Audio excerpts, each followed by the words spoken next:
Welcome to the Feast Life, where we empower you, the modern homeschool mom, to create a life and homeschool you love, one founded on faith, family, freedom, and fun. I'm your host, Julie Ross, creator of the award-winning homeschool curriculum, A Gentle Feast, and a certified Christian life coach. For more information on today's episode and to access my free gift for you, check out thefeastlife.me.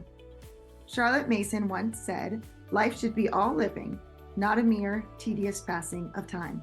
So on this show, we seek to savor the feast of life. Girl, grab your favorite beverage and pull up a chair. You are welcome at this table.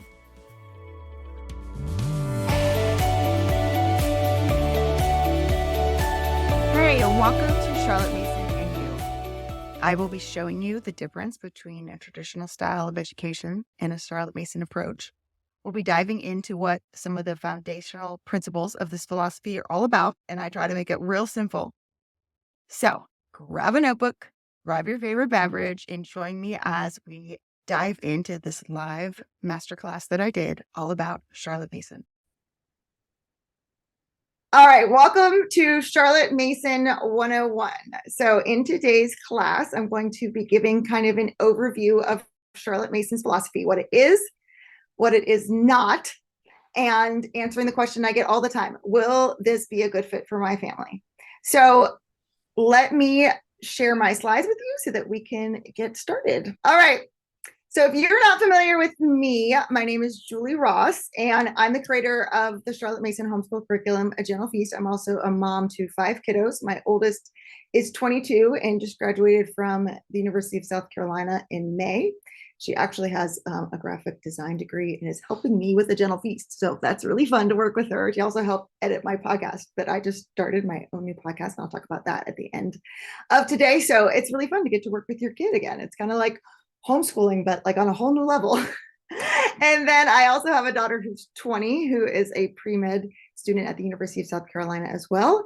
And then I have 3 teenagers that I'm homeschooling, 15, 14, and 13. So I've been homeschooling for almost 20 years now, so a long time. And I'm also a certified Christian life coach.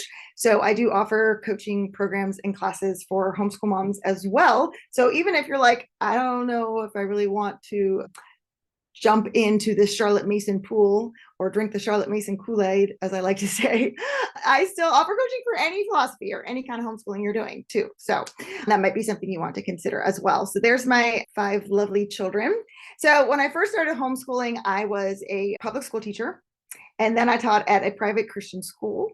And so when I first started homeschooling, I did what I was used to, which was school. So we had a workbook for every subject, and we even said the pledge, y'all. Like, we started our day off with circle time, and I had everything scheduled out in 15-minute little increments all day long.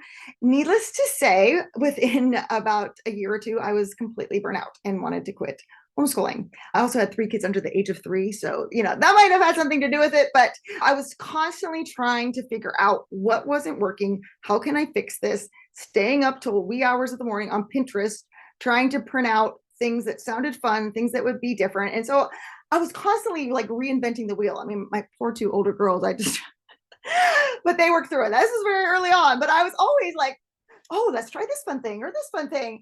And there was no consistency to our days, which made it very hard to actually do any school. And after I was like about ready to throw in the towel, I decided to jump into Charlotte Mason's philosophy. I had heard about it before. Actually, back when I was a public school teacher, I read, hold on, it's on my shelf right here, because I love this book so much. I read For the Children's Sake by Susan Schaefer Macaulay. This is like the gateway to Charlotte Mason. So if you are, after this class, if you want to learn more, this is the book. So when I was a public school teacher, I found this book at my church's library. And I literally stayed up till like 3 a.m. reading this book and weeping. Susan Schaefer Macaulay's children went to a Charlotte Mason school in England, and she describes the kind of education her children have, plus incorporates a lot of Charlotte Mason's principles. And it was such a beautiful picture of what education could be. And I knew I couldn't give that to the kids in my public school class, and it broke my heart. And so that's actually one of the reasons I left teaching public school. So this book made a huge impact on my life. And so I knew my heart was drawn to the style of education. I just didn't know how to actually do it. And so, back then we're like the homeschool dark ages where we had like Yahoo groups and stuff. So if you wanted to like figure something out, like the internet, was still very, very fresh. You had to do a lot of things yourself and a lot of digging. And so that's when I was like, you know what, I'm going to read what Charlotte Mason had to say for herself. So, she has a lot to say for herself. So these are her 6 volumes of education. So not light reading at all. And started incorporating more and more and more into what I was doing in my homeschool. Of course, like I said, there wasn't a lot of help or support back then. So I really had to learn things kind of the hard way and try something and fail and try something else and figure out kind of along the way, stumbling. And so once I really got my groove, I started taking and writing down what I was doing with my own kids, and a gentle feast grew out of that. And for the past 8 years, I've been running that and helping families all over the world incorporate this philosophy into their home. And I'm so passionate about it because I have seen what a difference it has made in my family's life, not just in our homeschool and in my kids' education, but in my life and how much it has changed me as a person. So I have made it my mission to help other moms with tools and resources to help them along the path so they don't have to stumble and fall and make all the mistakes and things that I did. Let's talk about Charlotte Mason for a second. Okay, so like, who is this lady? I remember when I started reading her volumes and incorporating more of her principles into my homeschool, I was telling one of my friends about it, and she said, Charlotte Mason, yeah, I've heard of her. Isn't she like some sort of hippie? So yeah, as you can tell by the picture, Charlotte Mason was not a hippie. In fact, she lived in Victorian England by the fancy cute dress she has on. So she lived in the late 1800s, early 1900s, and such a brilliant and incredible woman. So she was orphaned at the age of 16. She went to college to become a teacher.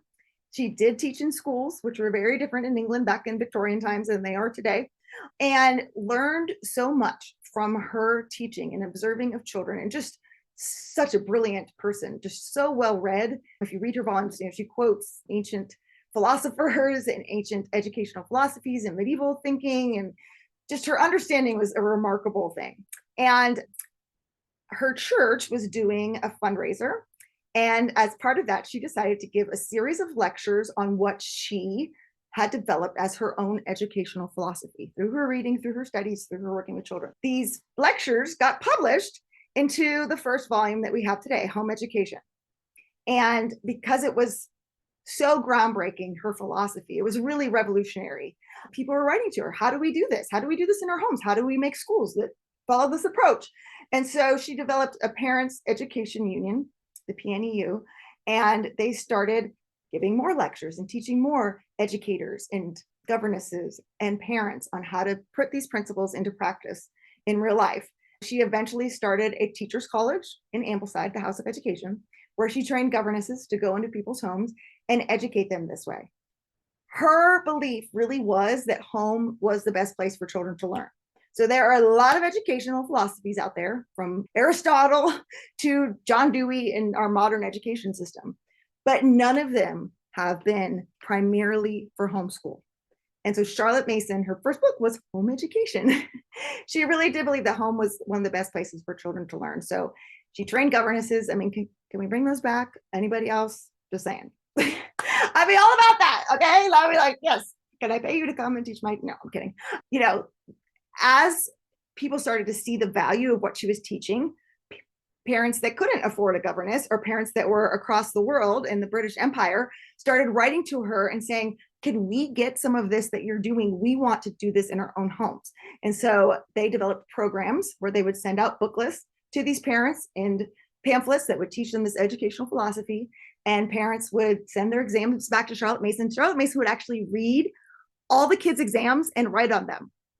Could you imagine that? I mean, I don't know.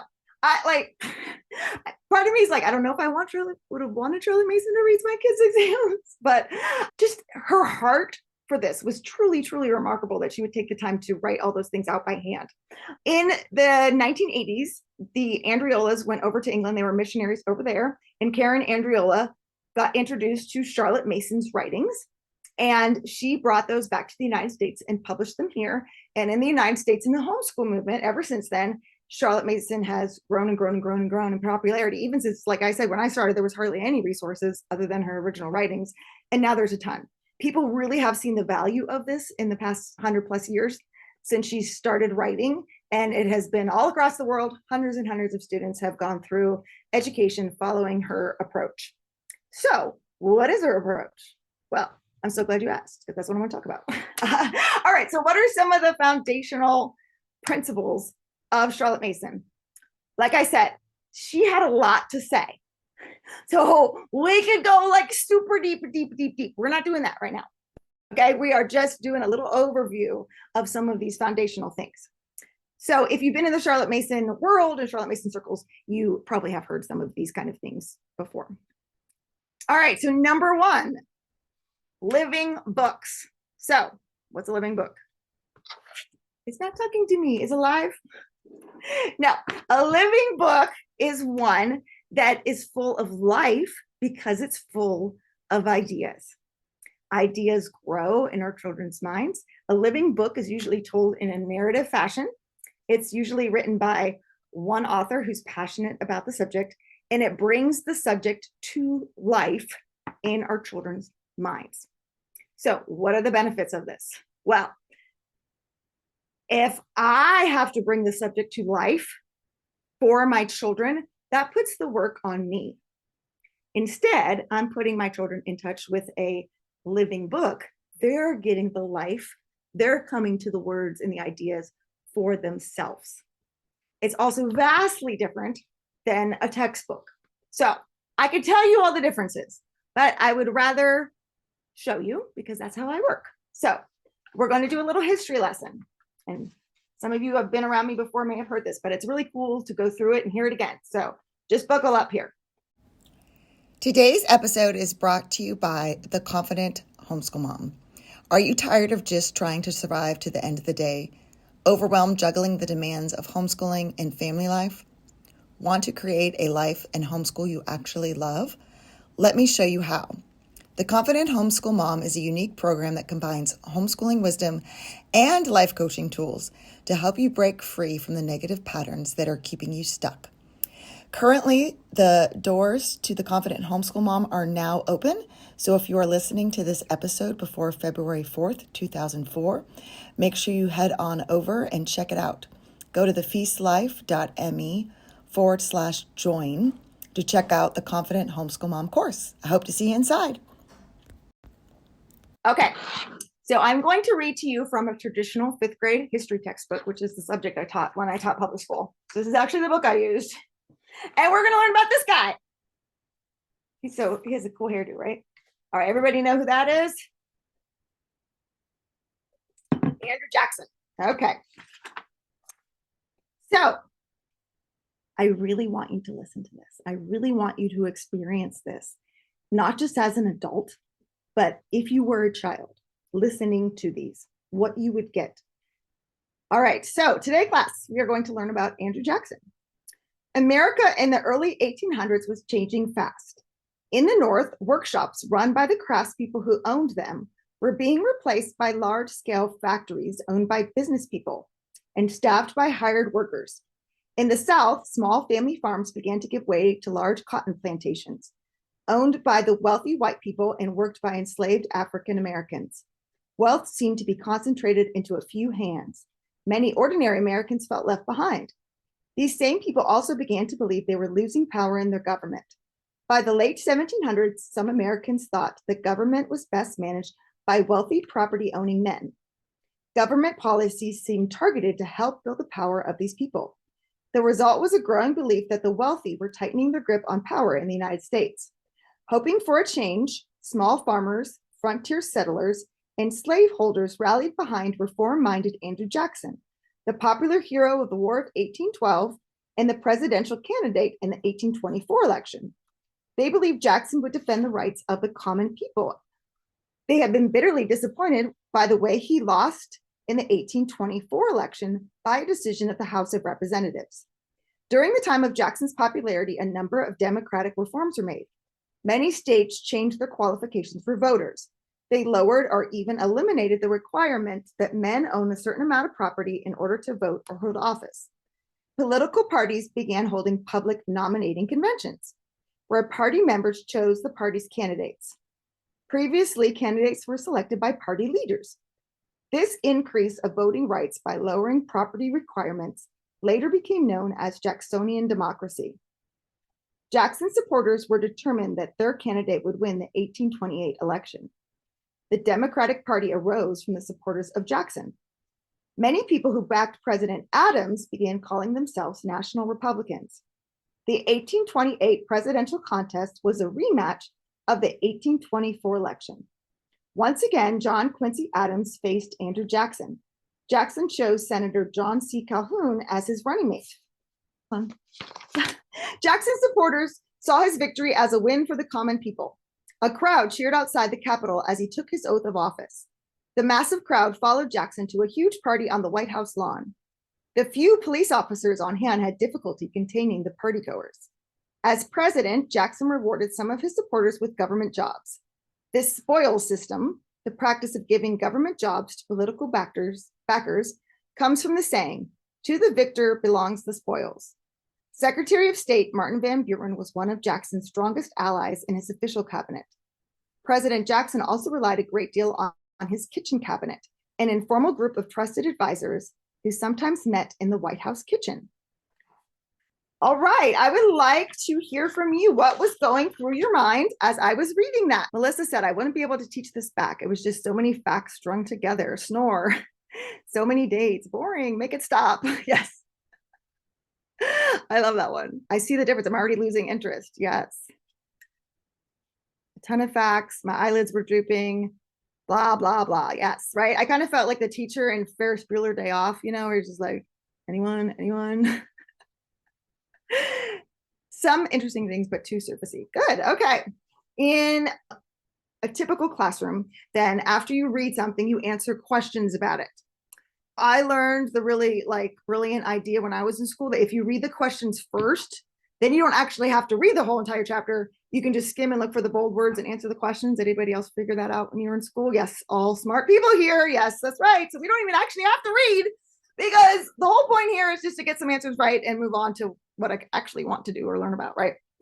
Okay, so we're going to take a little assessment. So if you have a piece of paper, get it out, or you can just use the notes app on your phone. But I want you to write down the answers to these questions. And these are the actual questions that are in the back of the chapter, right? President Jackson's group of advisors was known as the blank because of where it met in the White House.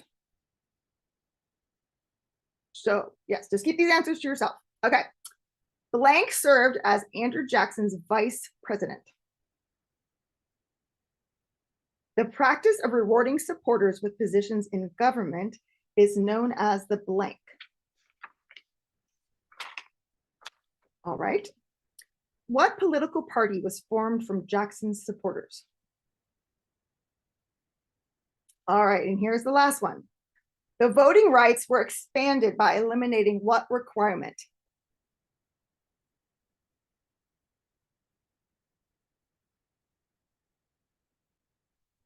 All right, let's see how you did. You have a red pen? Okay. President Jackson's group of advisors was known as the kitchen cabinet. John C. Calhoun was Andrew Jackson's vice president. The practice of rewarding supporters with positions in government is known as the spoils system. I failed. It's okay, girl. What political party was formed from Jackson's supporters? That's the next question, right? That was the Democratic Party.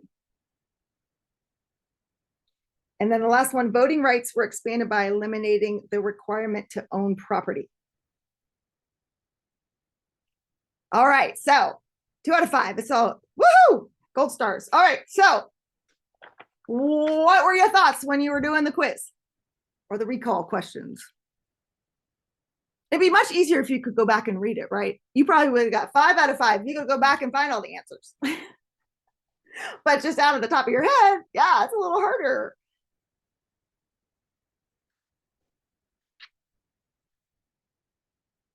got the first one that dozed off.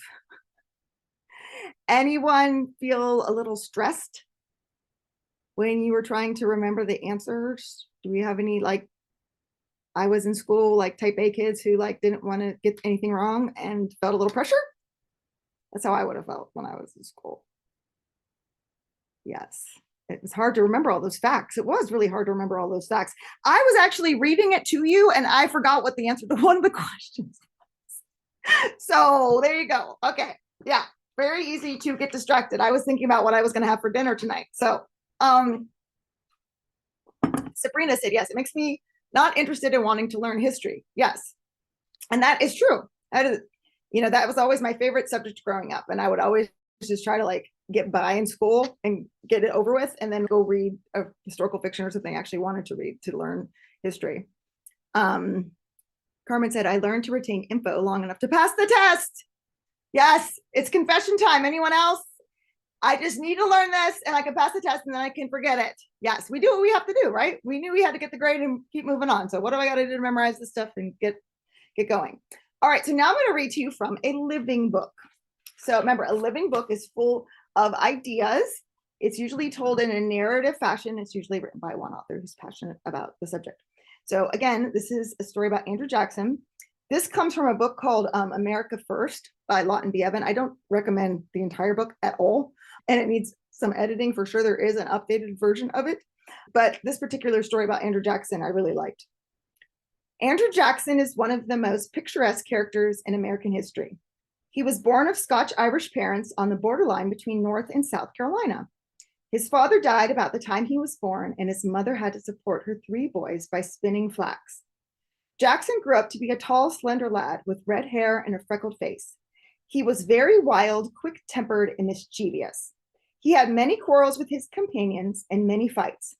But at home, he was devoted to his mother and showed kindness to the horses and other animals on the farm. He was a fearless rider and all his life owned fine horses. When Jackson was 14 years of age, the revolution was still in progress. The British Army had swept through the neighborhood of his home, and the boy had seen his relatives and neighbors suffering and dying. The local church was used as a hospital, and Jackson's mother often went there to nurse the sick and wounded. Andrew and his brother Robert ran errands for her and were in and out of the church so often they soon became familiar with the horrors of war. At one time, Andrew and his brother were taken prisoner by the British and were confined in the house of their own cousin. The English officers had everything they wished, and one of them ordered Jackson to clean his muddy boots. Jackson replied, I'm a prisoner of war, not your servant. You can clean them yourself. This enraged the British officer to such an extent that he struck at the boy with his sword, wounding him on his head and hand. Jackson carried the scars with him all of his life. Robert also received rough treatment from the officers. The boys were carried 40 miles away to a prison camp and not allowed much food or water. There, smallpox broke out, and both boys were quite sick with it. Their mother secured the release, but Robert, suffering from wounds and fever, died 2 days after he reached home, and Andrew was ill for many weeks. Before he was quite well, his mother also died. At 17 years of age, he began to study law. When he was 21, he moved to Tennessee and became a prominent lawyer in that new and wild country. In his efforts to preserve law and order among the frontiersmen and adventurers of that section, he had many personal difficulties. He was hot-tempered and a good shot, and frontier life was rough. One day, when he was at a public dinner, some of his friends began to quarrel at the other side of the table from where Jackson was sitting. He immediately sprang upon the table and strode along it, scattering the dishes and glasses as he went. Thrusting his hand behind him, he clicked his snuff box. Thinking he was about to draw a pistol, the guest ran in haste, crying, Don't shoot, Mr. Jackson, don't shoot! During the War of 1812, Jackson did great service as a soldier. He fought against the natives in the South and was prominent at the Battle of New Orleans. Once, during the campaign, some soldiers grew mutinous because food was scarce, and they threatened to leave. Jackson, with his arm in a sling, rode up to them, and taking his pistol in his free hand, said, By the Eternal, I will shoot the first man who moves. The soldiers knew he would do it, and there was no further trouble. His endurance during this campaign earned him the name of Old Hickory, because he was so tough, and because though he would often bend, he would not break. In appearance, he was tall, erect, and spare, with dark blue eyes and heavy eyebrows. All through his life, his temper was fiery and easily aroused when he was opposed. He became president of the United States when he was past 60 years of age. He was always a plain man of the people who hated his enemies and wanted them punished, and who loved his friends and wanted them rewarded. He was a strong-minded president who had his own way without asking advice. Even to this day, he's regarded as among the notable men who have held this high position. All right, so what was going through your head when I was reading that? Carissa said her kids read this in cycle 2 and they love it. Yes. Okay. So you already heard this. Yes. Much more pleasant.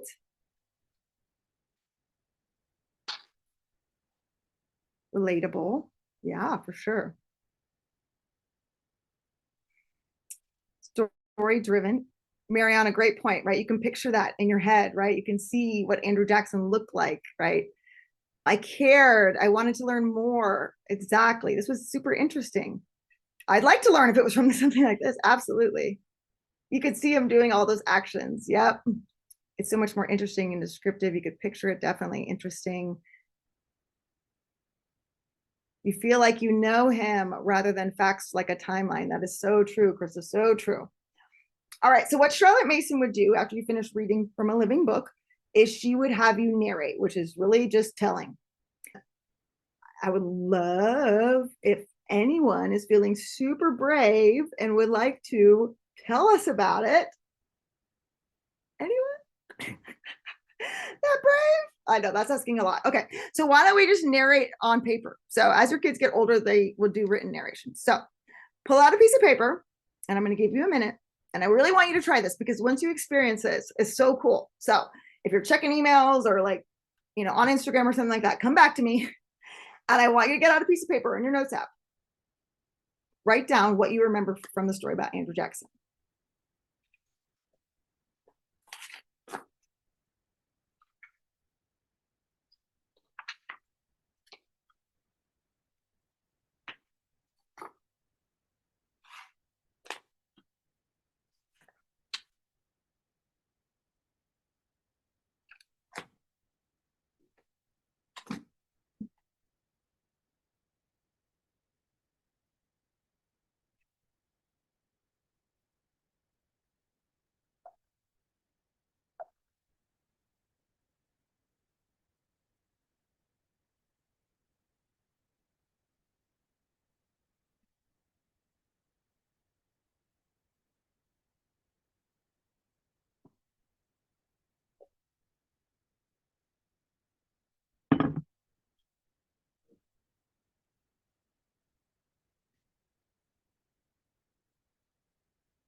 All right. So what were your thoughts on telling me about the story?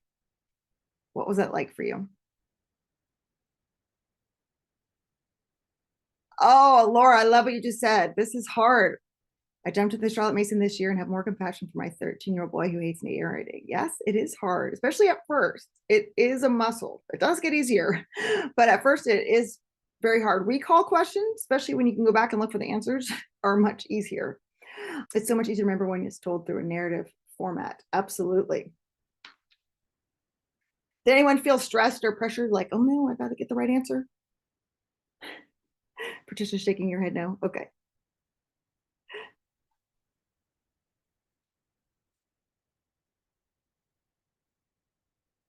I love this. Andrew Jackson grew up during the Civil War.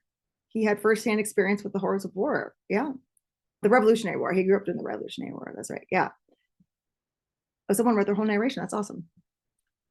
Yeah, it's just much more enjoyable. You can remember, you can picture it in your head, what happened. You had a deeper appreciation for him as a more appreciation for your kids for their narrations. Yes. And Charlotte Mason even said that, she said, go read Austen or Dickens before you go to bed at night. And in the morning, try to narrate it. and see how hard it is. Or like I tell people, try to read Charlotte Mason's volumes and then tell someone what you read. It's much higher level thinking skills, and we're going to dive deeper into that here in a second. But let's just close the book here on the Andrew Jackson story. Yeah, so I saw so much of you say that you were able to picture it in your head.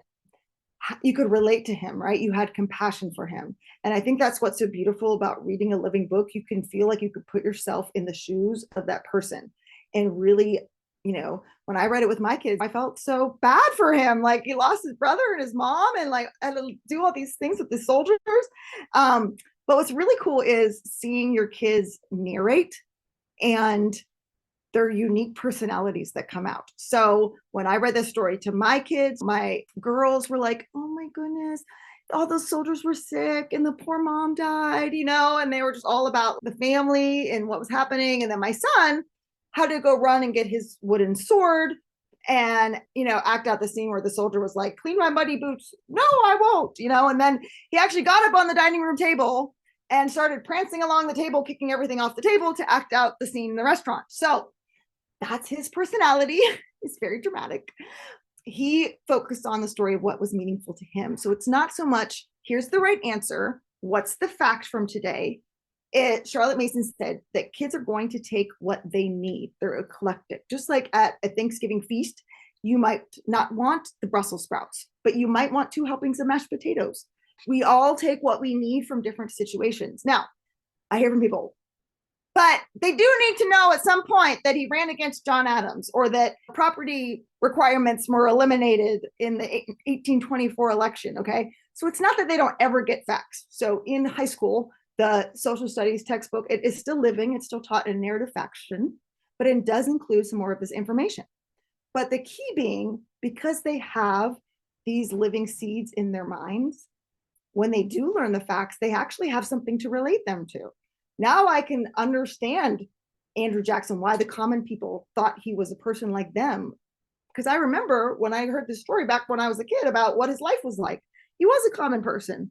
They have much more compassion for him. Your kids would kick things off the table. Lori, thank you so much for writing out your narration. You did absolutely fabulous. Melissa, my mother was a widow, so it struck me absolutely. That's one of the things I love when you read living books. Like you connect your own stories to their stories. And what happens in our minds when we make these connections amongst stories is that makes the neural pathway even deeper and more meaningful in our minds, which is so cool for our kids to be able to make these connections. All right.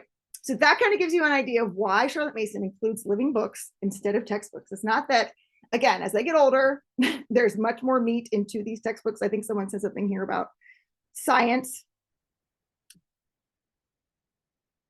Yes, Samantha said, my 14-year-old has been doing Charlotte Mason for the past year. He tried to take a science test from his high school biology textbooks using their study guide and fill in the blank. He said, Mom, I didn't learn anything from this. Can I go back to narrating? Wow, that is amazing, Samantha. Yes, and there's even high school physics books that are written in a living fashion. Okay, the book that I use is called For the Love of Physics. I thought this was a joke because I didn't think anybody could actually love physics. Because when I was in school, I wanted to poke my eye out with a pencil during physics. And it's written by a physicist. So obviously he really loves physics because this is what he does for his whole life. And that passion comes through. And it's told in a narrative fashion about the things that you use every day and all the physics behind them. I actually understood physics for the first time. I wasn't just memorizing math formulas and plugging numbers in. I was actually understanding the concepts because they were explained in a way that like, oh, that's why the shower works that way. Oh, that makes sense. Like I actually could see it in my own head and it made so much more sense. Heather said, I really appreciate hearing the difference in the 2 styles and then doing narration. Yeah, I think it's so important for parents to do this stuff because if you're not familiar with Charlotte Mason, you might not be doing it, but those of us who are, like someone else said, like you appreciate how hard it is, the mental work it takes to take in living ideas and then to tell someone back about them. All right, I hope today's class gave you a better picture of what it would be like to be a student and learn from this approach. If you're anything like me, you had a very traditional school setting where you had that kind of dry facts textbook, and then you had to do some sort of recall assessment after that, as opposed to the living and beautiful approach that Charlotte Mason said we all need for our minds to grow. And that is upon feasting living ideas that we find in living books like the one I read to you today. and then simply narrating, talking back, telling what we learned in our own words. It is such a powerful practice. And I'm so glad you got to experience it as a student today.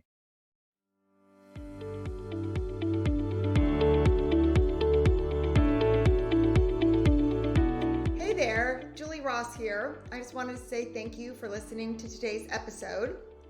If you like this show, it would mean the world to me if you would leave a positive review in iTunes.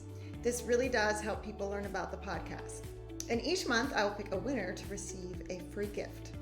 Don't forget to check out all the free resources we created for you at thefeastlife.me. Thank you.